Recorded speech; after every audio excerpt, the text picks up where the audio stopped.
ইযা যুলজিলাতিল আরদু জিলজালাহা। আল্লাহ রাব্বুল আলামিন এখানে জালজালা শব্দ ব্যবহার করেছেন। ইযা যুলজিলাতিল আরদু জিলজালাহা। আল্লাহ রাব্বুল আলামিন বলেন, পৃথিবী যখন প্রবল বেগে কাঁপুনি হবে, পৃথিবী যখন প্রবল বেগে ঝাঁকুনি দেবে, ইযা যুলজিলাতিল আরদু জিলজালাহা ওয়া আখরাজাতিল আরদু আসকালাহা। পৃথিবী তার ভেতর থেকে যা কিছু আছে সব কিছুকে উগলে বের করে দিবেন। আল্লাহু আকবার। কি করবেন? যা কিছু আছে সব কিছুকে উগলে বের করে দেবেন। তাফসীর কারকরা এইভাবে বলে যে পৃথিবীর ভিতরে, তার ভিতরে যা কিছু আছে সব কিছু উগলে দেওয়ার অর্থ কি? তাফসীরে কয়েকভাবে এসেছে। কেউ কেউ বলেন যে পৃথিবীর ভিতরে আছে খনিজ সম্পদ, আছে স্বর্ণ, রৌপ্য, হীরা, মানিক, মুক্তা, যা কিছু আছে সবগুলোকে উগলে বের করে দেবেন।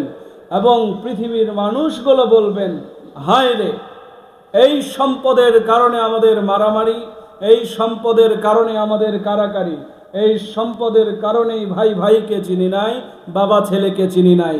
আজকে কি হলো? এই পৃথিবীর সম্পদগুলো যা মাটির নিচে ছিল সব সম্পদগুলো আস্তে আস্তে আস্তে আস্তে বের হচ্ছে। আল্লাহু আকবার। আবার তাফসীরে এইভাবে এসেছে যে পৃথিবীর নিচে যা কিছু আছে সবগুলোকে বের করে দেবে। তার মানে হলো পৃথিবীর নিচে আছে মানুষ, যত মানুষ পৃথিবীতে ইন্তেকাল করেছে, বাবা আদম থেকে শুরু করে এই পর্যন্ত যত মানুষ পৃথিবীতে ইন্তেকাল করেছে, কিয়ামত পর্যন্ত যত মানুষ ইন্তেকাল করবেন, সমস্ত মানুষগুলো মাটির নিচে নাকি মাটির উপরে? জোরে বলেন না। সমস্ত মানুষগুলো মাটির নিচে। এই মানুষগুলো সব উঠে দাঁড়াবেন, মানুষগুলো সব উঠে দাঁড়াবেন। সিংহায় যখন ফু দেওয়া হবে, ফু দেওয়ার সাথে সাথে পৃথিবী যখন ঝাঁকুনি দিবে, কাঁপুনি দিবে, পৃথিবীর ঝাঁকুনি কাঁপুনিতে সমস্ত আসমান, জমিন, চন্দ্র, সূর্য, গ্রহ, অপগ্রহ, নক্ষত্রগুলো খান খান খান খান করে ভেঙে যাবে। একটার সাথে আরেকটা বাড়ি খাবে, একটা নক্ষত্রের সাথে আরেকটা নক্ষত্র বাড়ি খাবে। ঝাঁকুনি দিবে পৃথিবী, ওই আসমান জমিন ভেঙ্গে মাটিতে পড়ে যাবে। কথা বুঝছেন? ঝাঁকুনি দিবে কি? জমিন ঝাঁকুনি দিবে, ভাঙবে আকাশ। জমিন ঝাঁকুনি দিবে, ভাঙবে কি? জোরে বলেন না। ঝাঁকুনি দিবে জমিন, ভাঙবে আকাশ। বলা হয়েছে পৃথিবীর মধ্যে যে পাহাড়গুলো, এগুলো তুলার মতো উড়তে থাকবে। কি করবে? পৃথিবীর যত পাহাড় আছে সমস্ত পাহাড়গুলো তুলার মতো উড়তে থাকবে। তুলার যখন সিজন আসে দেখেন, ছোট্ট ছোট্ট তুলা ঠিক যেভাবে উড়তে থাকে, পাহাড়গুলো ঠিক এইরকম ভাবে উড়তে থাকবে। আল্লাহু আকবার। পৃথিবীর চেয়ে 13 লক্ষ গুণ বড় ওই চন্দ্রটা, 13 লক্ষ গুণ বড় চন্দ্রটা ঝাঁকুনির সাথে সাথে একেবারেই মাটিতে পড়ে যাবে।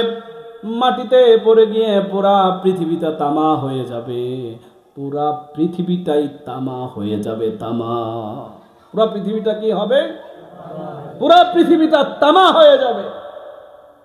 আল্লাহ রাব্বুল আলামিন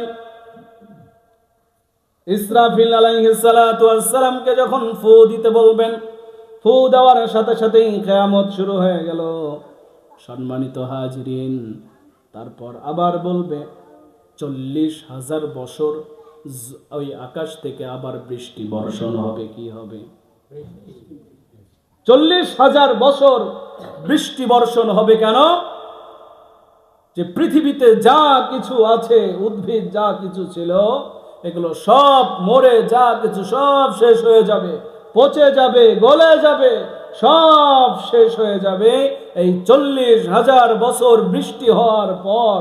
যখন আবার আরেকটি ফু দেবে, সব যার যার কাতারে শেষে উঠে যাবে। কুকুর কুকুরের কাতারে দাঁড়াবে, শেয়াল শেয়ালের কাতারে দাঁড়াবে, বাঘ বাঘের কাতারে দাঁড়াবে, মানুষ মানুষের কাতারে, নামাজি নামাজির কাতারে, বেনামাজি গুলো বেনামাজির কাতারে। আল্লাহু আকবার। বেনামাজি গুলো যারা এরে বলতে থাকবে, আজকে কে আমাদের ঘুম ভাঙ্গাইয়ে দিল? কি বলবে? কে আমাদের ঘুম ভাঙ্গিয়ে দিল? চোখ এইরকম ভরে ঘুষলাবে, চোখ ঘুষলাতে ঘুষলাতে বলবে, কে আমাদের ঘুম ভাঙ্গিয়ে দিল রে, কি সুন্দর করে ঘুম পারতাম। নামাজি গুলো যখন উঠবে, নামাজি যারা তারা উঠে বলবে, হাই আমরা তো মনে হয় আসরের আজানের আগে উঠেছি, কে আছো ভাই, একটু পানির ব্যবস্থা করে দাও, 4 রাকাত নামাজ আদায় করে নে। তাহলে কি নামাজিরা বলবে, হয়তো নামাজের সময় হয়ে গেছে, আমরা নামাজের জন্য এখন রেডি হয়ে যাব। কিন্তু বেনামাজি বলতে থাকবে যে আমার ঘুম ভাঙালো কে?